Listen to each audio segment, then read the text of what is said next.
Have you ever felt like this when strange things happen and you get around the twist?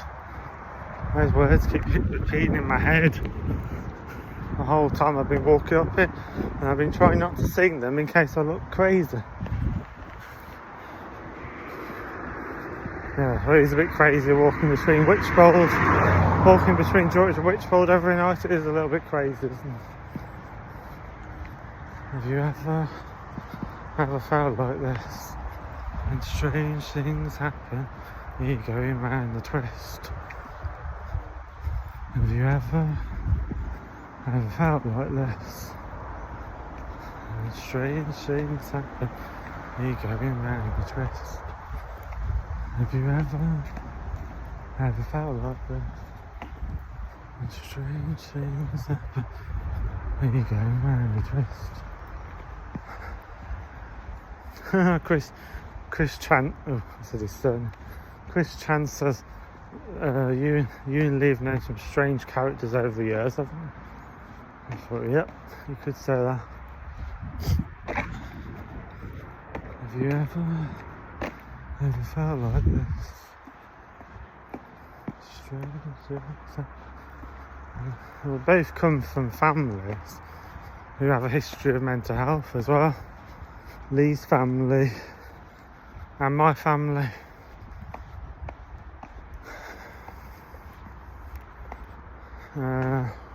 It's funny how it runs it through the generations as well.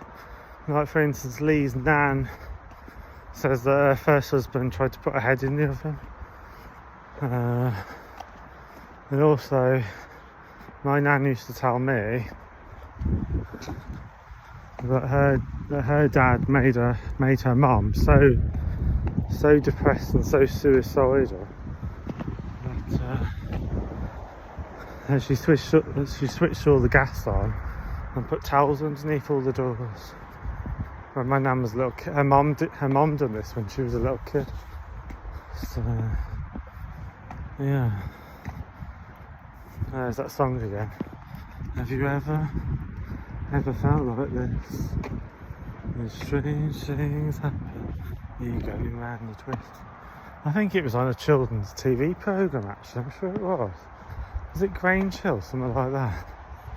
I don't know, I'm sure it was on a TV programme back in the 90s, I'm sure, yeah. I'm sure about what? I'm not sure about it. Oh yeah, I'm sure it was on in the 90s. Yeah. Have you ever felt like this? Strange things happen. I'm debating to meet a guy on Sunday. He's asked me to go up to his. The trouble is, he okay. I'll say it on YouTube just in case all my social media gets cut off. I wasn't going to do this video, I wasn't going to talk about him on social media, but in case I do go through with it, I'm going to say, well, I've met a guy on Recon. I've been messaging him since, I don't know, about 6 months or something. And every time, it's lucky I had the dogs in some ways, because every time he used to ask me to come up, I'd say, oh, what am I supposed to do with the dogs? Because he lives near Newcastle, you see, so it's a long distance. Now he's asked me to go up on Sunday. Now, there's nothing wrong with that, except for he's one of them types that wants total control. 100% control. And what I mean by that is that he'll take my phone off me, my wallet off me, everything, my clothes, everything, as soon as I get there.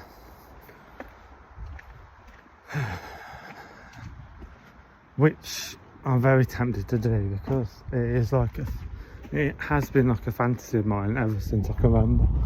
That kind of. I says, what will I do when I get there? He says, I'll put you in the cage in the spare room. I thought, what? I thought, okay. But seriously, I'm not sure I know in the past I was eager to do these kind of things, but I've had some bad experiences, namely David Gibbs. So I'm reluctant this time to go further. Oh, it's still open, look, it's 11:15 and 9 is still open.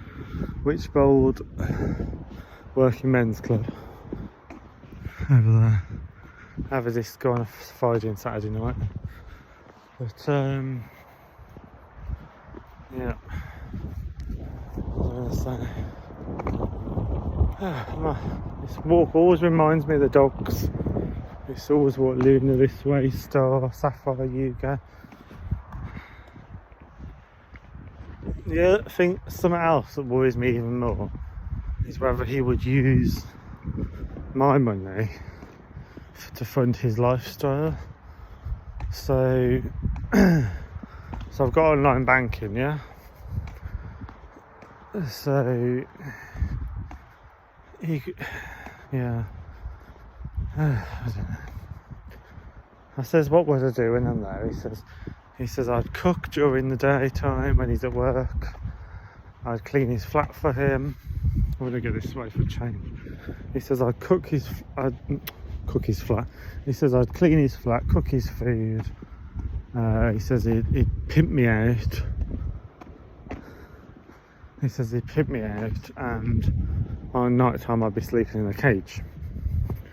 So I put back to him, I says, what if I need the loo?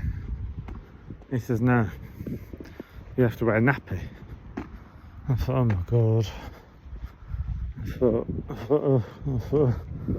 I can't do I'm not sure I can do this again. I says, mate, I'm thinking maybe I could do it for a few days. So I says, because he says Sunday, I says, when do you want me to go back in? A few days afterwards? And he says, no. He says, I'll decide when you can leave. So it's almost like a kidnap kind of thing. Reminds me of that film. I don't know whether anyone's watched it on the cinema recently. It's called it's called Don't Worry Darling. Yeah, it's called Don't Worry Darling. It's called it's about mental control, mind control. Yeah, it's like a story of abuse kind of thing. It's an abusive story, although there isn't. Yeah, I don't know. I don't know if I want to get pushed that far again. I'm not Laurie Strode. So like, you can tell I watch a lot of movies on some. I'm not Laurie Strode. I don't need to be pushed to the point where I want to kill someone. Oh, I don't know. It's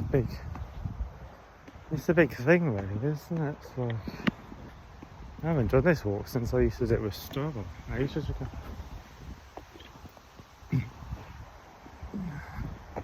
It's like I can feel my mental health. Every time I'm talking to him, that guy in Middlesbrough, I can feel my mental health going down.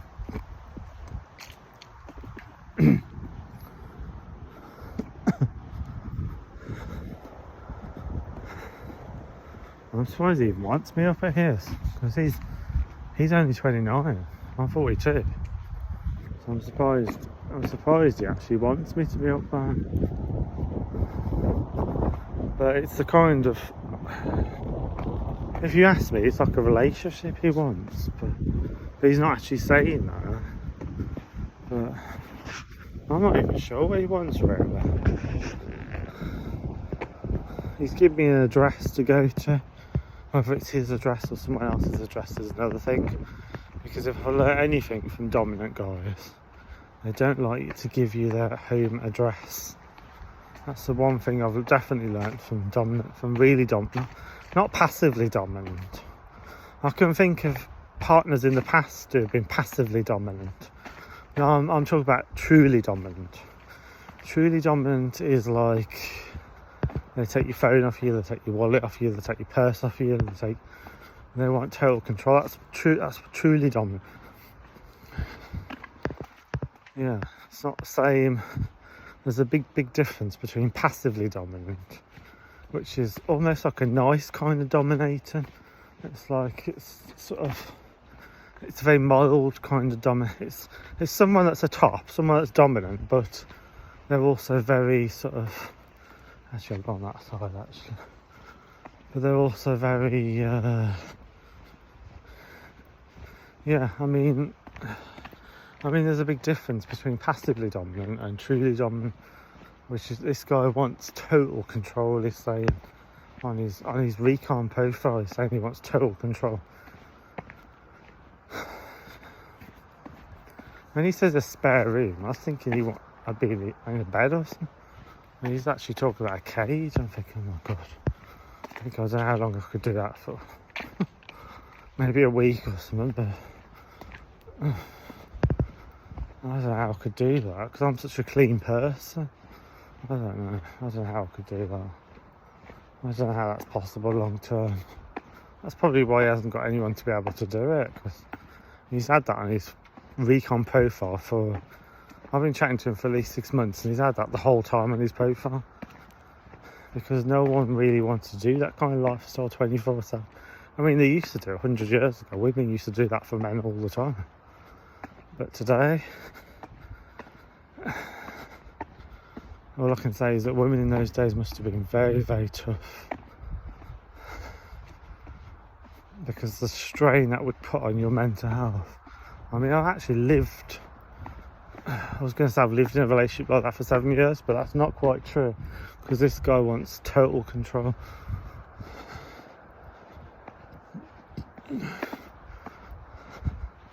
I've been in a similar I've been in a similar relationship for 7 years with someone. Well, no, because he didn't have my phone with me or my wallet off me. No, actually, no, I haven't. Actually, I've only dabbled in being dominated in the past.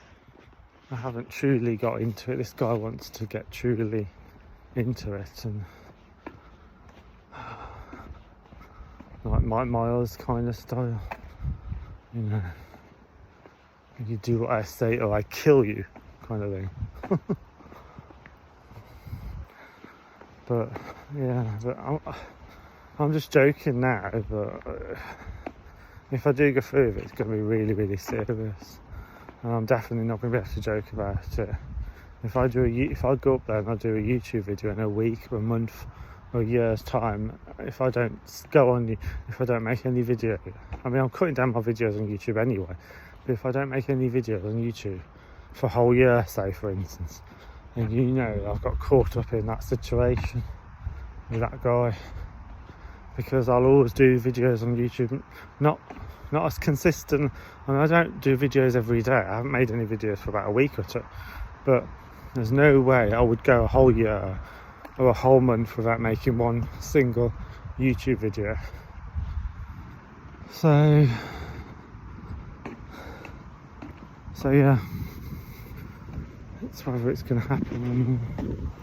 I don't know. I'm nearly home now, so I'm going to end the video, but see what happens. I will make a follow-up video about this, describe my mental health and how I'm gonna, whether I'm gonna get with this guy, I don't know. Peace, love and blessings, peace, love and blessings, peace, love and blessings.